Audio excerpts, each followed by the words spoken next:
Hi, I'm Christian Brindle, and welcome to the Everything Medicare Podcast.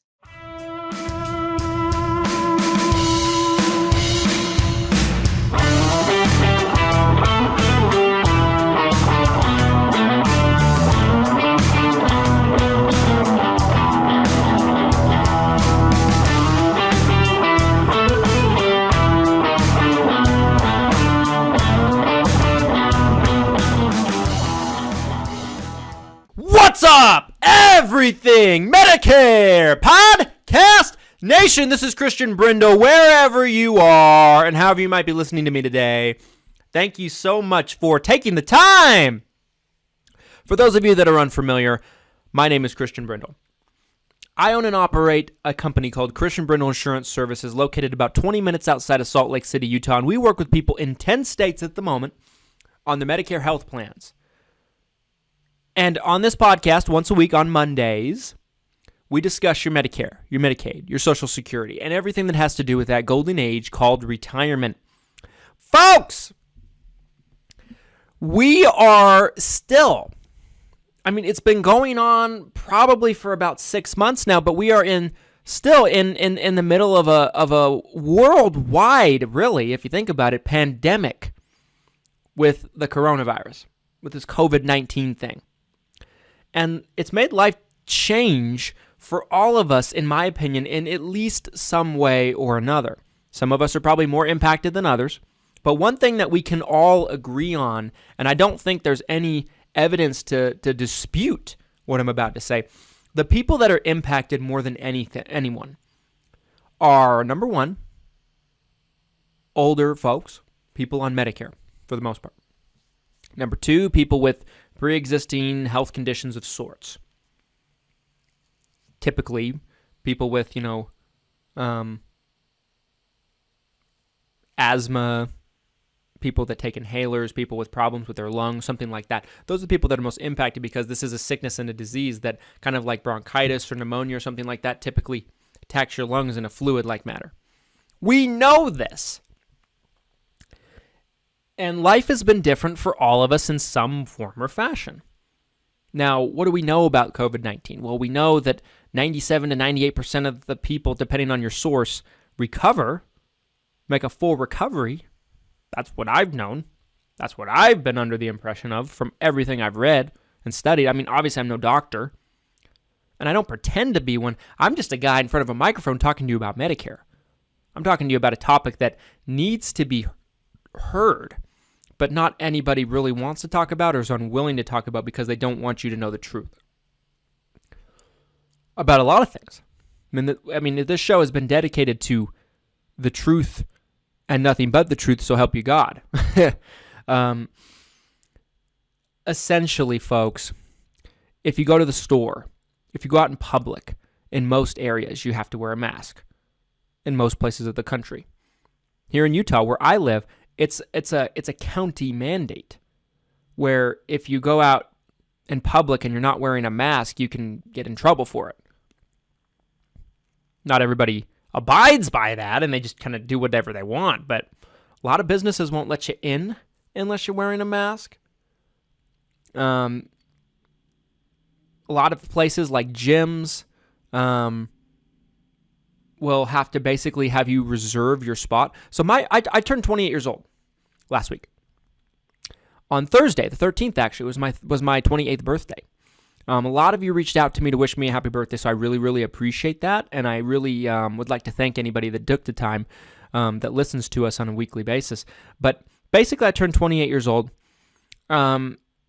Is typically a tradition that my wife and I will go out and do something fun together, just the two of us on my birthday, because that's basically what I want to do. I don't want to spend time with anybody but my wife on my birthday. So we went to a theme park we have here in Utah called Lagoon. It's the closest thing we have to a Six Flags or something like that. It's not even anywhere close to the size of a Six Flags, but it's like our one and only really amusement park and theme park we have here in Utah. I had to reserve my days and my times that we were going to be there. I typically try to go to the gym every morning. I'll probably go at least 3 times a week. Goal is always 5 or 6, but I'll go in the morning. I'll wake up early. I'll go to the gym in the morning. And I go to Vasa, they want me to reserve my times that I'm going to be there. It's a different world we live in. A year ago, a company like Zoom was just a little tiny, almost like a startup, right? I mean, was it really that big of a company? They were on the stock exchange, but barely, right?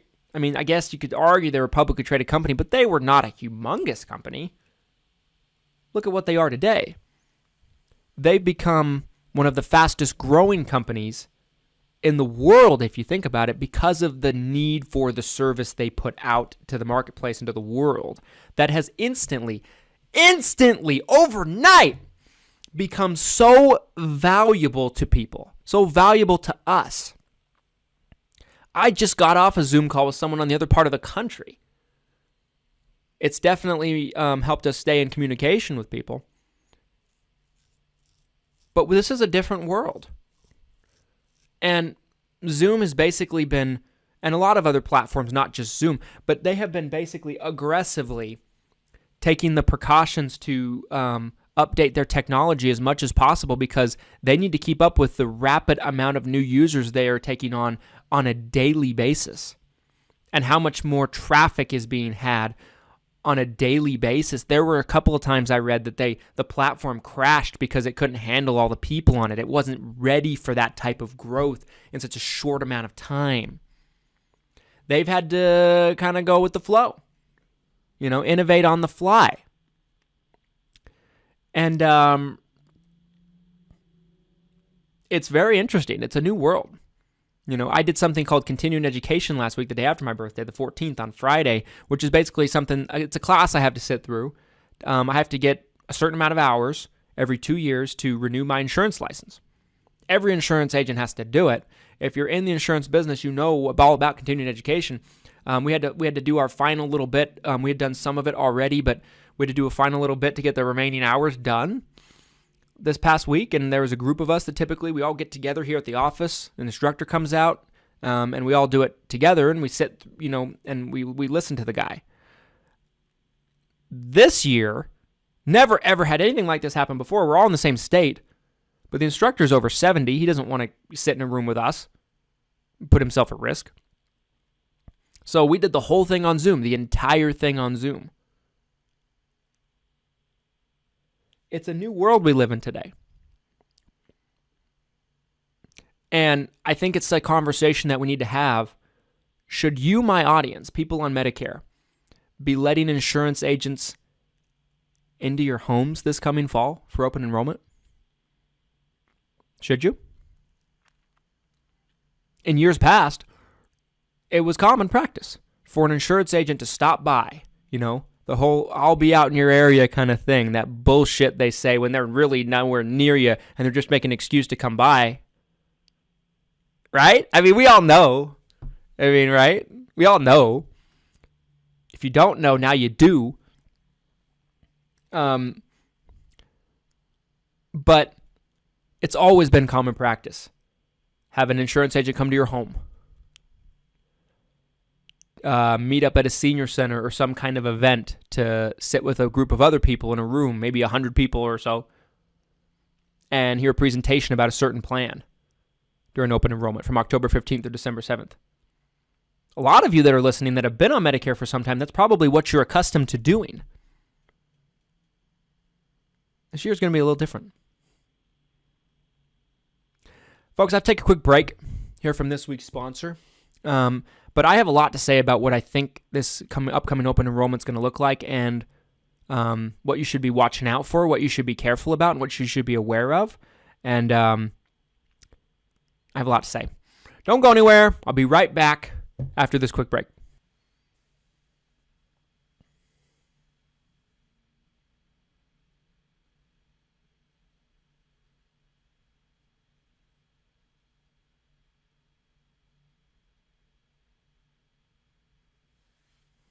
Welcome back, everybody. Thanks so much for sticking with me through that break. Let's get into this. So, like I said at the end of the last segment, this is going to be a different time. This is going to be different for all of us, I think. For us as insurance agents, for people in the insurance industry, but also for you, the consumers. the people that are actually on Medicare, you probably are used to having someone come to your home or going out to an event or something like that. I bet you don't feel that way this year. Nor should you. No one would blame you. No one in their right mind would. The data we have says that the most susceptible people to the coronavirus are people over the age of 60. And it doesn't seem like it's something to play with for those people in that age demographic. It's an incredibly transmittable sickness. You may have known someone that has suffered with it. You might even know someone that died from it. I know several people that had a friend or loved one or someone they knew pass away from it. I personally don't know anybody, but it's probably been a lot more serious than anybody could expect. I didn't expect that. When I first heard about it, I thought it would be another H1N1. Go back and listen to my podcast the first time I ever talked about it. I was wrong. I was off. I thought it was going to be another H1N1, a swine flu thing, bird flu thing, Ebola, just something that would blow over for the most part. Hasn't been that. It's just kept going and going and going and going and going and impacting our lives for the most part. Here's my thoughts. Let's get to the skinny. If I were you, if I was on Medicare, I would not let one insurance agent set foot in my house this upcoming open season. For the most part, these people are strangers. And you don't, and here's the other thing. How many people do you think if they're coming to your house or they're offering to come to your house, how many other people's houses do you think they've been in? That day, that week, that month. We know that it can take up to 14 days, sometimes longer, for people to develop symptoms. That person could just be like, a walking pathogen and going in and out of people's houses and just devastating people. Now, yes, the numbers have been going down. The cases have been going down. It looks like we're getting closer to the end rather than being in the beginning. I hope, anyway, based on what I've seen. But that being said, this is not going to be over by the time open enrollment comes. In the Medicare world, you have from October 15th through December 7th to make changes, but the marketing, the commercials, the advertising is probably going to start mid-September, if not October 1st. And I believe, at least for the rest of this year, that life is pretty much going to be what it is right now. Restrictions, masks, reservations, sanitation for businesses, being careful, taking extra precautions. I would not expect things to be completely back to normal by October.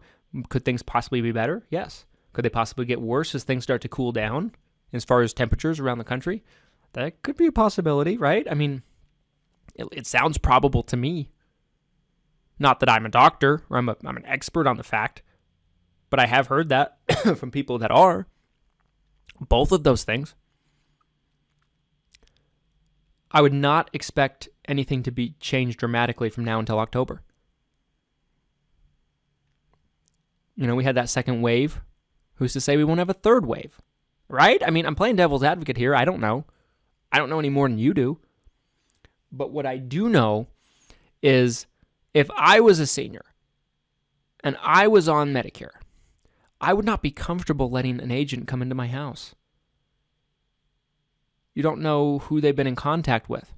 If they talk to 100 people that week, which some of them will, and they'll do it in person, right? They'll be in their presence and all this stuff. Even if they're wearing a mask, I don't particularly believe that. I mean, they could touch something and maybe they didn't hand sanitize good enough and it's just a little bit on their hands and they touch your chair or you touch that chair later that day. I mean, this thing can live on surfaces for a long time. What I would recommend for anybody on Medicare is I would have the conversations with your insurance agent over the phone and on Zoom. I've done so many Zoom appointments with clients of mine and people that wanted to talk to us about plans, and it's worked out just fine. It's worked out just fine. I've been able to show them every single thing through emailing them things to look at while we talk, to sharing my screen on Zoom and showing them things while we talk right then and there. I mean, it's simply put, it's one of those things that, in my personal opinion, there's no reason to let someone in your house, because there's so many more effective and safe ways for you to get your plan revisited.